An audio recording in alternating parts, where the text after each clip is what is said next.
ज़ोया बेगम, मैं अपने बेटे को पढ़ा लिखा और मज़हब शरीफ बनाना चाहता हूँ, इसलिए आप हमारे बेटे की तरबियत में मेरी मदद करें।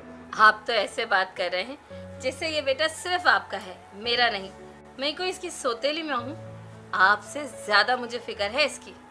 पापा मुझे साइकिल चाहिए। बेटा क्यों नहीं, लेकिन देखो हम यहाँ नए हैं और यहाँ आपके पुराने दोस्त भी नहीं हैं। पहले आप नए दोस्त बनाओ, फिर मैं आपको साइकिल दिला दूंगा। आप अकेले साइकिल चलाओगे तो बोर हो जाओगे। बेटा पहले आप नए दोस्त बनाओ, फिर हम आपको साइकिल दिला देंगे।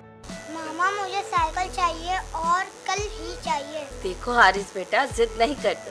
पापा ने कहा है ना कि आप पहले नए दोस्त बना लो, फिर आपको साइकिल भी ले देंगे। जाओ, मुझे आप लोगों से बात नहीं करनी। आप दोनों मुझसे प्यार नहीं करते। जब तक आप मुझे साइकिल नहीं दिलाओगे, मैं आप दोनों से बात नहीं करूँगा और खाना भी नहीं खाऊंगा। देखो ये कितना बदतमीज हो गया, कहीं ऐसा ना हो कि आगे चलकर हमारे हाथ से निकल जाए।